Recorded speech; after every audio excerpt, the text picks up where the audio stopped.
Bueno, muchas gracias a todos por venir. Estoy muy emocionado. Hoy es un día muy feliz para mí.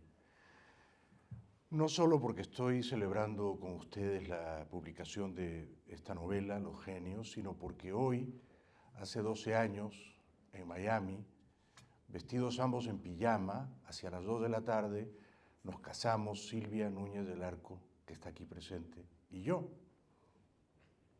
No hubo testigos, no hubo anillos. A duras penas Silvia se resignó a aceptarme como esposo y yo literalmente estaba en pijama porque acababa de despertar. También estoy muy feliz porque nos acompaña nuestra hija Zoe Bailey Núñez del Arco, que en pocos días va a cumplir 12 años y que con frecuencia escribe, lo que a mí me emociona profundamente.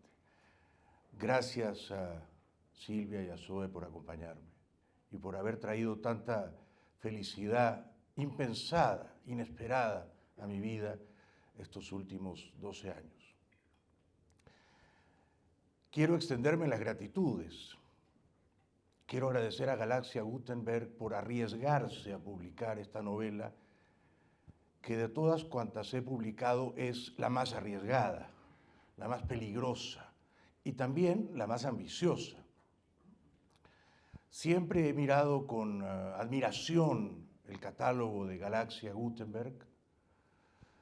Me hacía una enorme ilusión publicar en la editorial de mi amigo Joan Tarrida y le agradezco de corazón haber confiado en mí y en esta novela. Haré mi mejor esfuerzo para no defraudarlo, a él y a su equipo, a Ana y a Blanca y a Nuria y a Lidia.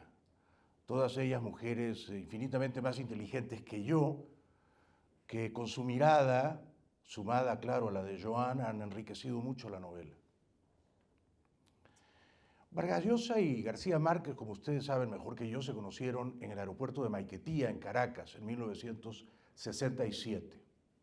Mario llegaba desde Londres, donde residía, era profesor, y Gabo llegaba desde Ciudad de México.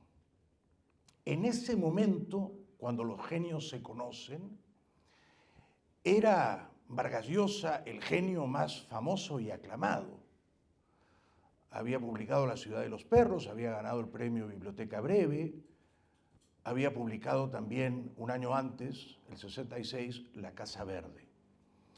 En cambio, a García Márquez, hasta ese momento, la suerte literaria le había resultado un tanto esquiva. Con La hojarasca, con La mala hora, con El coronel no tiene quien le escriba. Esos libros se habían vendido a duras penas 500, 1000 ejemplares en Colombia y Gabo no era en ese momento, cuando se abrazan en el aeropuerto de Caracas, el autor de éxito universal que sería pocos meses después, porque ese año, como mencionó Joan, cuando se conocen en Caracas Gabo y Mario, García Márquez acababa de publicar en Buenos Aires con la editorial sudamericana 100 años de soledad. En ese momento ambos forjan una amistad entrañable. Se habían leído antes con mutua admiración sin conocerse. Mario había leído El coronel no tiene quien le escriba, incluso en la traducción al francés. Y Gabo probablemente soñaba con publicar en Seix Barral, la editorial de Mario, y con ganar el premio Biblioteca Breve. Estaban en Caracas porque Mario había ganado el premio Rómulo Gallegos, que se entregaba cada 5 años y que estaba dotado de un dinero cuantioso, para entonces y aún ahora, $22.000, que el año 67 eran 200 o 300.000 euros, ¿no? Era mucho dinero para un escritor. Al poco tiempo, bueno, en el momento en que se conocen y en el bar Humboldt, el bar del Hotel Humboldt en Caracas, Gabo le dice a Mario, debemos escribir una novela a 4 manos sobre la guerra entre Perú y Colombia. Ya digo, en ese momento Mario era el genio más genial.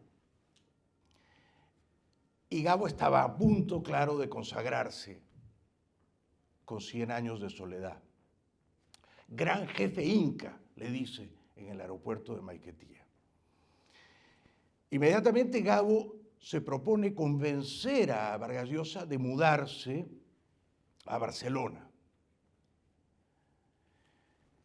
Gabo ese mismo año se muda con Mercedes y con Rodrigo y Gonzalo, sus hijos, a Barcelona, año 1967.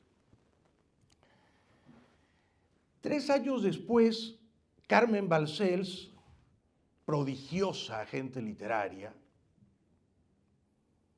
probablemente la criatura más inteligente que he conocido, mucho más inteligente que los genios Vargas Llosa y García Márquez, convence a Mario de dejar Londres, de dejar su trabajo como profesor universitario y de mudarse a Barcelona para estar cerca de ella y para estar cerca de los Gabos.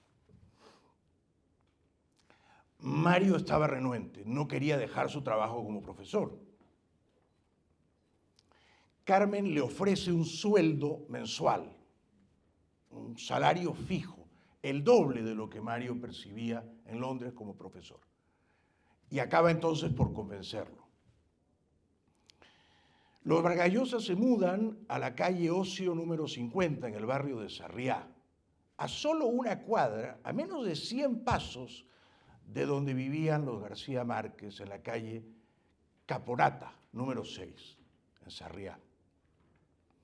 Eran pues grandes amigos. Escribían por las mañanas, Mario mucho más temprano, Gabo con un mameluco azul, y por las tardes se veían casi todas las tardes, generalmente en el piso, el apartamento de Gabo. Gabo era mucho más musical y mucho más humorístico que Mario. Esto al comienzo a Mario no le molestaba, luego quizá empezó a irritarle. Gabo, además, fina cortesía de Carmen Balcells, se permitía eventualmente, antes de poner vallenatos y de ponerse a bailar en su apartamento, celebrando la vida con espíritu caribeño, se permitía de vez en cuando un porrito. Mario no. Gabo era un genio musical, humorístico, intuitivo. Mario era un genio más cerebral, más intelectual, más disciplinado, un novelista táctico, ¿no? Todo iba bien. Nadie podría haber imaginado que pocos años después Vargas Llosa le daría un puñetazo a García Márquez en un teatro mexicano. Alguna gente pensó que era por discrepancias políticas. Yo estoy convencido de que no fue así. Sin embargo, es verdad, creo, que el año 1971, cuando la dictadura cubana, que ambos genios apoyaban sin reservas, arresta al poeta Heberto Padilla, en ese momento hay una primera fisura, una primera grieta entre ambos genios, entre Mario y Gabo. Porque Vargas Llosa, que ha sido siempre muy comprometido políticamente, mucho más de lo que era García Márquez, organiza que un número de intelectuales firmen una carta contra Fidel Castro, exigiéndole la liberación del poeta Padilla. Plinio Apuleyo Mendoza, un escritor colombiano, amigo de ambos genios, hace firmar a Gabo ese manifiesto o esa carta al dictador cubano sin consultarle. Gabo se entera al día siguiente, monta en cólera, le exige a Plinio que retire su nombre. Y en efecto retiran el nombre de García Márquez y también el de Cortázar. Ambos, Gabo y Cortázar, seguirán apoyando la revolución cubana hasta el final de sus vidas. Yo creo que en ese momento Mario sufre una primera decepción de García Márquez. Es una decepción de índole política, ¿no? Porque Mario rompe con la revolución cubana y como consecuencia de ello empieza a lloverle una artillería de grueso calibre que no cesa, ¿no?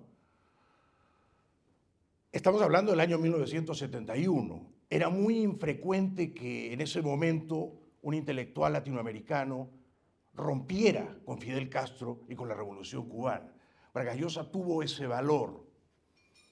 García Márquez prefirió seguir siendo amigo de Fidel, ¿no? Yo creo que esto empezó a distanciarlos.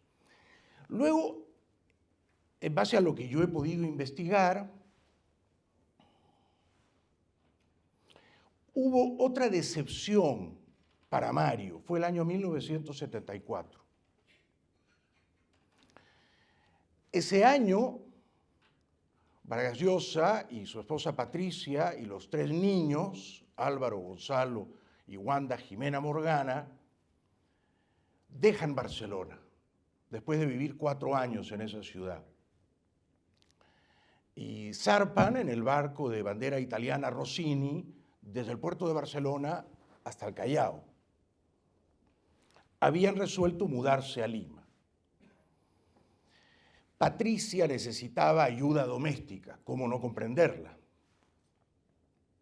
Mario hizo la concesión de mudarse a Lima. En el Perú había todavía una dictadura militar de izquierdas. A poco de que, bueno, algo muy tremendo va a ocurrir en ese barco, ¿no?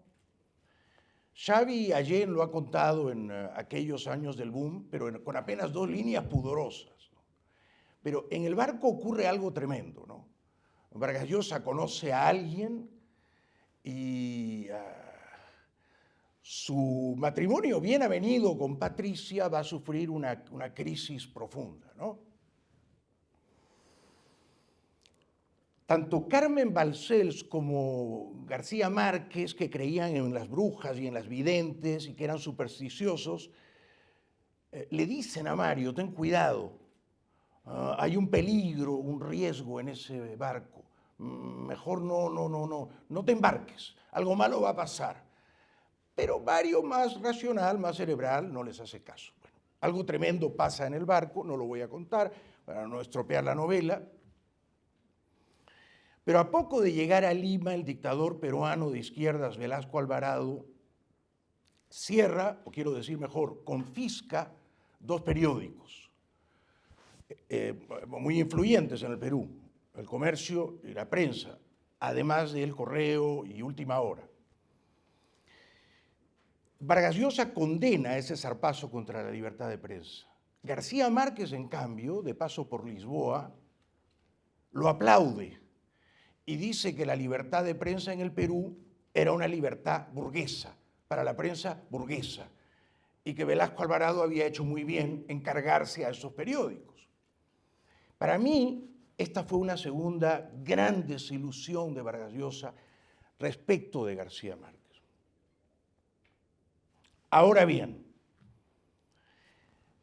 en 1976, febrero, en un teatro mexicano, a minutos de proyectarse un documental, Odisea en los Andes, sobre este equipo de rugby uruguayo, cuyo avión había caído en la cordillera de los Andes y cuyos sobrevivientes habían tenido que comer los restos de sus compañeros para sobrevivir.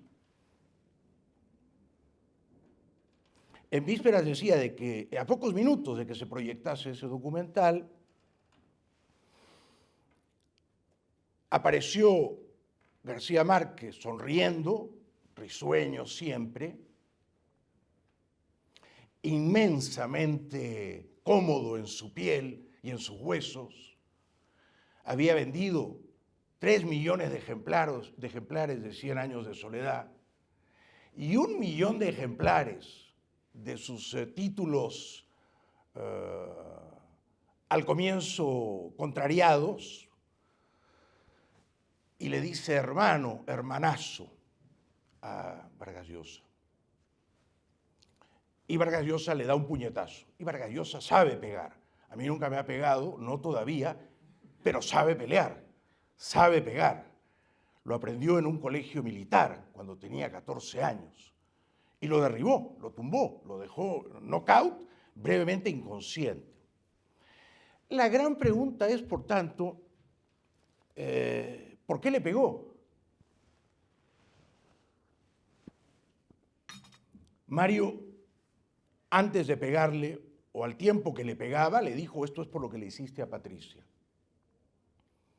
La gran pregunta es, por tanto, ¿qué le hizo, si algo le hizo?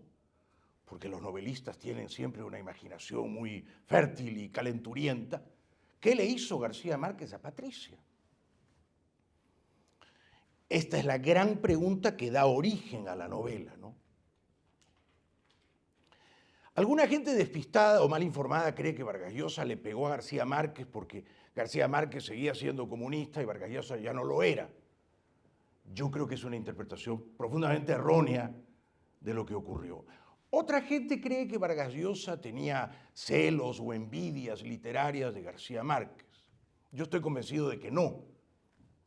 He conocido a ambos genios y creo que Vargas Llosa es incapaz de envidiar de una manera ponzoñosa y violenta a un colega escritor, más todavía que era su gran amigo, ¿no? Llevaban casi una década siendo amigos. Al menos conmigo y al comienzo de mi carrera, Vargas Llosa ha sido siempre de una inmensa generosidad. Entonces, si no fue por razones políticas y tampoco por razones literarias, porque ambos vendían muy bien y ambos estaban absolutamente aclamados, glorificados por la crítica. Vargas Llosa había publicado Pantaleón y las visitadoras en 1973 y esa novela había vendido muchísimo. Luego él contó que de todas las novelas que ha escrito, esta es la que más lo ha divertido, que la escribió riéndose a carcajadas. Volvemos entonces a la cuestión de fondo. ¿Por qué le pegó? Yo he tratado de armar el rompecabezas desde que conocí a Vargas Llosa y a su familia y fui muy amigo de ellos, en particular de sus hijos, desde que conocí años después a García Márquez. Vargas Llosa y sus hijos nunca me quisieron contar en detalle qué había pasado. Álvaro me dijo, esquivando el tema, quitándole el cuerpo, que Gabo le había hecho algo muy feo a su padre. Cuando le pregunté a García Márquez en Washington a mediados de los 90, en casa de César Gaviria, por qué se había peleado con Vargas Llosa, me dijo: yo no me peleé con él se peleó conmigo. Yo insistí y él me dijo: habla con mis amigos, yo no te puedo contar nada. A Vargas Llosa también se lo había preguntado con mucha delicadeza, con mucha timidez, en Paracas, a mediados de los 80, o sea, 10 años antes de que Gabo me dijera habla con mis amigos, ¿no? Y Mario me dijo: de ese tema yo no voy a hablar, que se encarguen de investigar mis biógrafos. Era una invitación para que yo hiciera preguntas, ¿no? Y además yo me he pasado la vida entera haciendo preguntas, ¿verdad? Entonces, como Mario y Gabo no querían hablar, y desde luego sus mujeres tampoco, y sus hijos muy en diagonal y esquinadamente, yo les tomé la palabra a ambos y dije: bueno, voy a empezar a hacer preguntas. Gabo me había dicho que hablen mis amigos. Yo tenía un programa de televisión en Miami, todavía lo tengo. Hago televisión hace 40 años y he hecho muchas entrevistas, por lo tanto he hecho muchas preguntas. Preguntar es parte de mi oficio, ¿no? Entonces, invité a ese programa a 3 amigos muy cercanos de García Márquez. Álvaro Mutis, colombiano afincado en México, que se había ido de Colombia acusado de una estafa. Un pirata, encantador. Tomás Eloy Martínez, argentino, que le había hecho la entrevista y la portada a Gabo de lanzamiento de 100 años de soledad en una revista de Buenos Aires en 1967, que enseñaba en New Jersey, y Plinio Apuleyo Mendoza. Separadamente los entrevisté. Luego de la entrevista hablamos largamente en el hotel, tomando unos tragos. Cada uno me daba su versión. La versión de ellos, que era la versión, digamos, del campo de García Márquez, comprensiblemente favorecía a García Márquez. Básicamente ellos me decían, no pasó nada o no pasó gran cosa. En realidad es un malentendido. Mario se imaginó unas cosas y se atacó de celos y realmente Gabo no hizo nada malo. Pero claro, eran sus amigos íntimos, ¿no? En el campo de Vargas Llosa era más difícil encontrar versiones porque en general, bueno, los amigos de Mario suelen ser muy cuidadosos y tratan de no decir nada que pudiera disgustarle, ¿no? Álvaro me había dicho, bueno, García Márquez le hizo una cosa muy fea. Yo había conocido muy joven a un periodista peruano de origen vasco, Francisco Igartua, Paco Igartua, director del semanario Oiga. Yo colaboraba en Oiga. Paco estuvo en el momento del golpe, del puñetazo, estuvo ahí, en ese teatro mexicano. Él vio el puñetazo. No lo grabó, nadie lo grabó. No había celulares, no había YouTube. Si esto hubiera ocurrido ahora, 2023, habría sido un escándalo global en todas las lenguas, ¿no? Pero claro, nadie lo grabó, nadie siquiera fotografió el momento de Gabo caído. Después Gabo al día siguiente se hizo unas fotos con el ojo morado y las guardó, y ahí están. Pero no hay más pruebas del momento del legendario histórico del puñetazo, ¿no? Y Paco Igartua, que estuvo, que lo vio, y que luego esa misma noche cenó con Mario y con Patricia Llosa. Mario además pidió 2 vasos de leche. Esto fue lo que me contó Paco y lo que él escribió en sus memorias.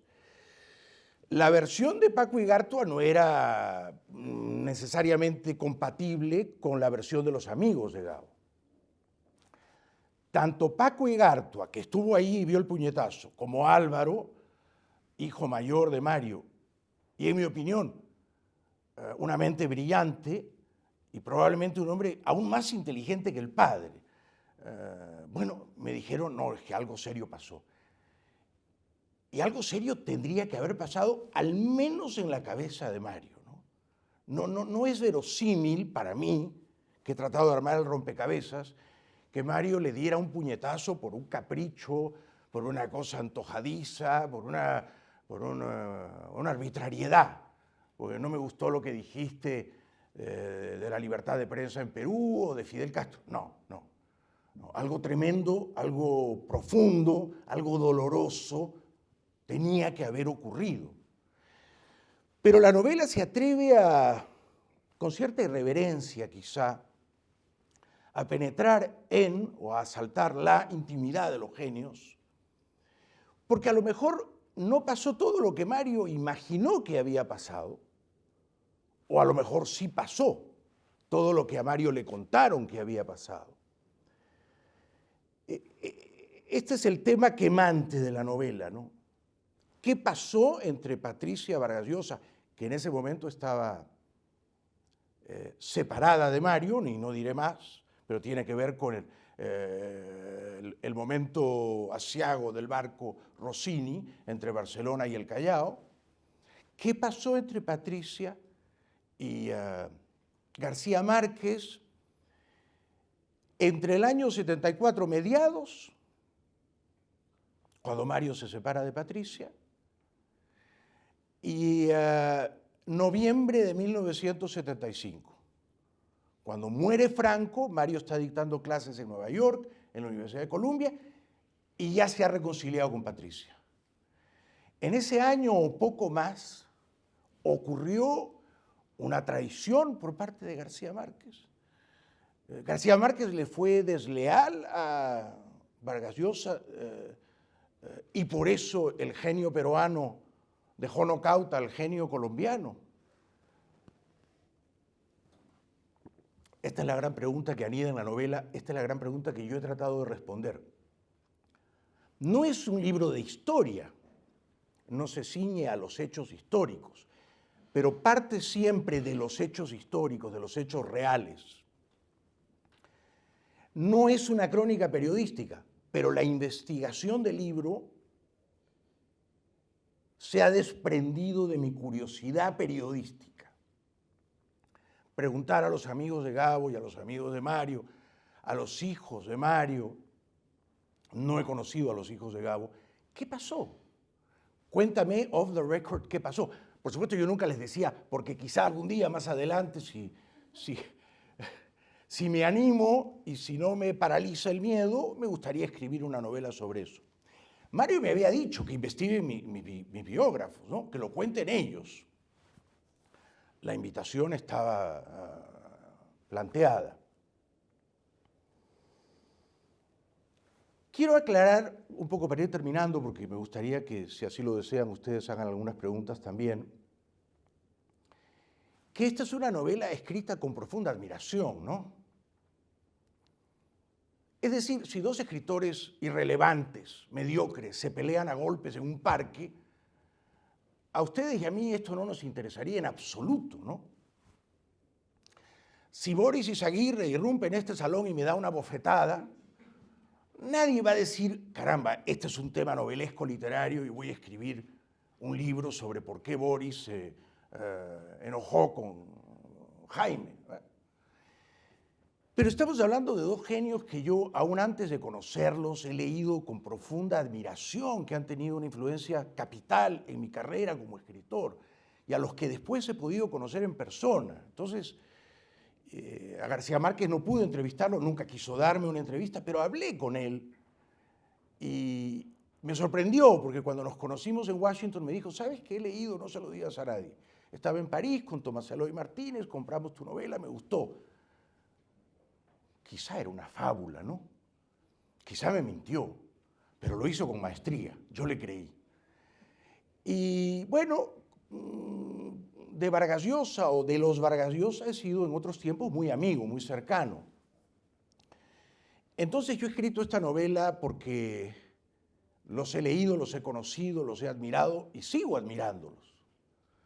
Con Vargas Llosa he tenido un par de desencuentros, siempre por las peores razones, ¿no? Por razones políticas, porque yo no quise salir a marchar contra Fujimori, las marchas a mí siempre me han dado mucha pereza, o porque ellos apoyaban a Toledo y yo no, o ellos apoyaban a Humala y yo no. Es completamente ridículo que dos amigos, no digamos dos escritores, ¿no? Dos amigos se peleen porque uno vota por A y el otro vota por B, ¿no es cierto? Uno esperaría que si son escritores o artistas, o en mi caso aspirante a, tengan suficiente grandeza intelectual y moral como para encontrarse como amigos por encima de esas minúsculas, pasajeras diferencias políticas. Dicho eso, sin embargo, a menudo nos peleamos, como yo me he peleado con los Vargas Llosa, por estas razones completamente ridículas que vistas en retrospectiva no justificaban la querella o la rencilla, ¿no? Bien, esto es lo que quería contar. Vargas Llosa decía que un escritor, así como un pintor está siempre pintando variaciones sobre un mismo cuadro perfecto, un novelista siempre trata de escribir la obra maestra, ¿no? Siempre está insatisfecho con lo que ha publicado y cree que debe escribir algo mejor, más rico, más completo, algo que perdure en el tiempo, ¿no? Que sea una obra de arte. Él lo logró y muy temprano, ¿no? En los 60, o sea, cuando tenía 30 y tantos años. Yo creo que lo logró principalmente con Conversación en la Catedral, luego con La Guerra del Fin del Mundo.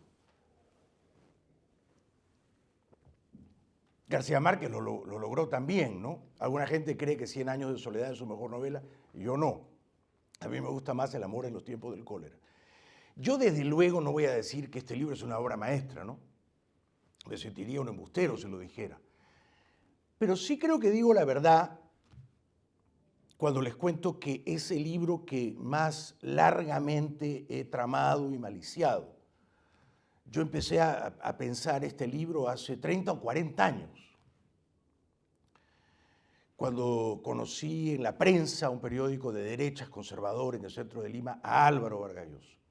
Nos hicimos muy amigos, pero éramos unos críos, éramos menores de edad.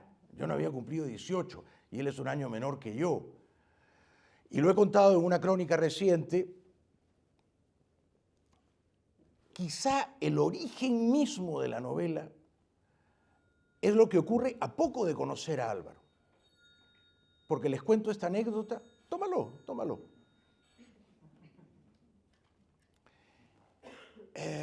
A poco de conocer a Álvaro, él estaba en una pelea feroz con su padre, porque él había dejado sus estudios en la Universidad de Princeton, que es una gran universidad, es muy difícil entrar en ella.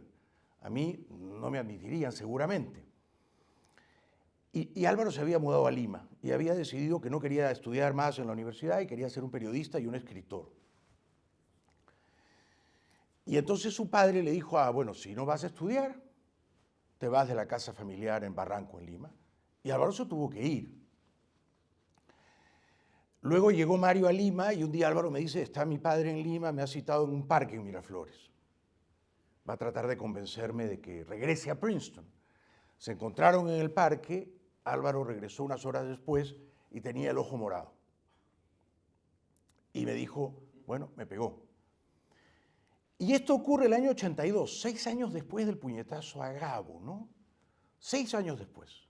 Gabo es el 76 en México y Álvaro es el 82 en un parque de Miraflores.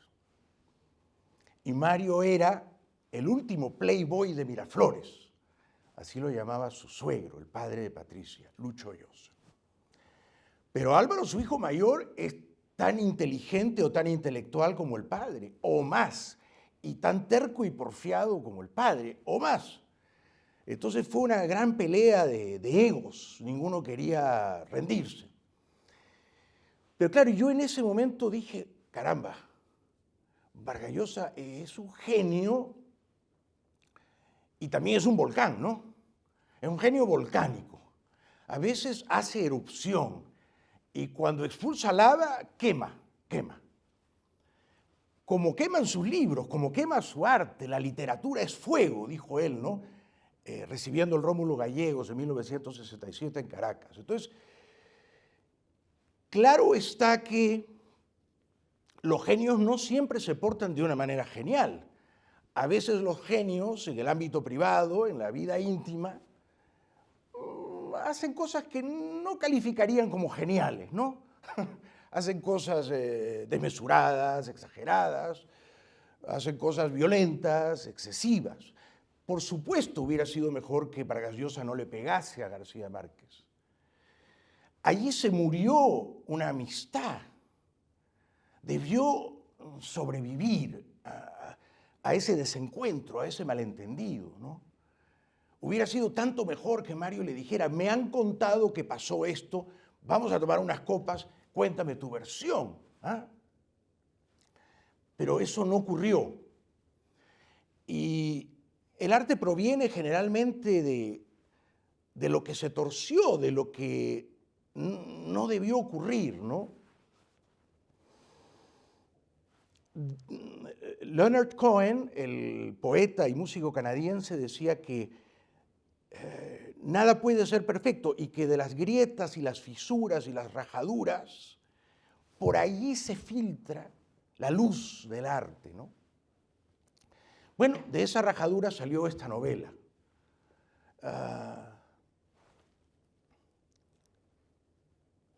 Que es una autopsia. Yo he sido una especie de forense, sin guantes, que es una autopsia de esa amistad muerta, ¿no? ¿Por qué se murió esa amistad?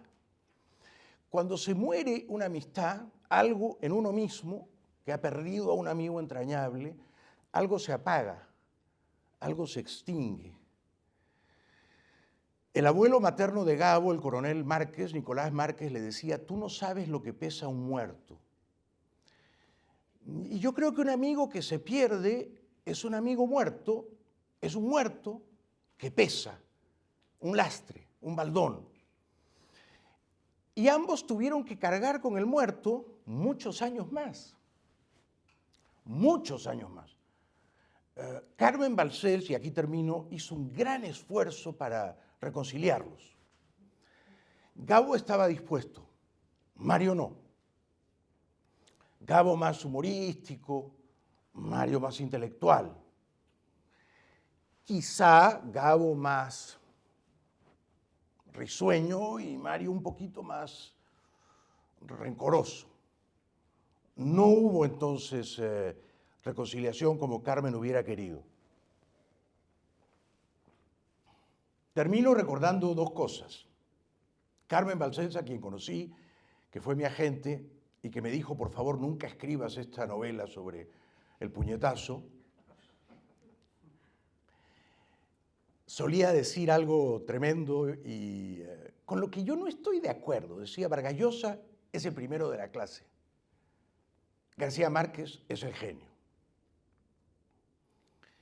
Picasso le dijo una vez a Neruda era mucho más amigo de Gabo que de Mario, ¿no? Mucho más. Neruda, en el apartamento de la calle Caponata, número 6, durmió en la cama de los García Márquez. Durmió con Mercedes, la esposa de García Márquez. Más no les puedo contar, está en la novela. Picasso le dice a Neruda: he leído 100 años de soledad, ese cabrón es bicéfalo. Márquez, como decía Picasso, tiene dos cerebros. Yo no creo que Mario fue el primero de la clase y que Gabo fue el genio. Yo creo que los dos fueron y siguen siendo genios inmortales, los dos. Por eso me hubiera encantado que esa amistad hubiese sido capaz de sortear esa prueba de fuego, ¿no? La supuesta traición, ¿no? La supuesta felonía que uno perpetró en desmedro del otro o en perjuicio del honor pisoteado del otro. Esto es lo que quería contarles, cómo esta novela está en mi cabeza y en mis vísceras, en mis entrañas, hace muchos años, cómo he ido armando el rompecabezas paciente y cuidadosamente, y cómo he querido convencerme yo mismo de qué fue lo que pasó. No tengo pruebas, ¿no? No estuve ahí, no tengo fotos o grabaciones, solo recogí testimonios, pero lo he hecho con bastante respeto a los genios y a los hechos históricos que ocurrieron entre ambos, y luego, desde luego, interviene la ficción, ¿no? Interviene la mirada del novelista, que lo colorea, lo enriquece, lo adereza, lo tensa un poco. Con suerte lo mejora, lo enriquece. Gracias por acompañarme, gracias a Joan, a Galaxia Gutenberg, y sobre todo gracias a Silvia y a Zoe por estar aquí y por no haberse quedado dormidas.